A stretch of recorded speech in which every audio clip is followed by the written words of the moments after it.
Hi friends, ఈ వీడియోలో మనం ఉత్తరప్రదేశ్ రాష్ట్రంలోని మథురా జిల్లాలో శ్రీకృష్ణ పరమాత్ముడు పుట్టిన శ్రీకృష్ణ జన్మభూమి ఆలయం గురించి తెలుసుకుందాము. ఈ ఆలయం మథురా జంక్షన్ నుండి 4 కిలోమీటర్ల దూరంలో ఉంటుంది. మథురా బృందావన్ అనగానే శ్రీకృష్ణుడు, గోపికలు, యశోదాదేవి, శ్రీకృష్ణుడు చిన్నతనంలో గడిపిన రోజులు గుర్తుకు వస్తాయి. ఇది శ్రీకృష్ణుని యొక్క జన్మస్థలం. శ్రీకృష్ణుడు ఈ చెరసాలలో దేవకి, వాసుదేవులకు జన్మించాడు. ఈ గుడిని శ్రీకృష్ణునికి అంకితం చేశారు. ఈ నగరంలో శ్రీకృష్ణుడు జన్మించాడు కనుక ఇది శ్రీకృష్ణ జన్మభూమిగా ఖ్యాతి పొందింది.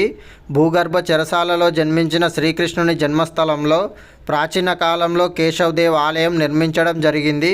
పరమాత్ముడు పుట్టిన శ్రీకృష్ణ ఆలయం ఉదయం 6 గంటల నుండి 12 గంటల వరకు, సాయంత్రం 4 గంటల 30 నిమిషాల నుండి రాత్రి 8 గంటల 30 నిమిషాల వరకు తెరిచి ఉంటుంది. ఈ ఆలయంలోనికి మొబైల్ ఫోన్స్, లెదర్ వస్తువులు, వాచెస్ అలో చేయరు. టెంపుల్స్ పక్కనే క్లాక్ రూమ్లో పెట్టుకొని దర్శనానికి వెళ్ళాలి. శ్రీకృష్ణుడు పుట్టిన నేలను జీవితంలో ఒక్కసారైనా దర్శించాలి.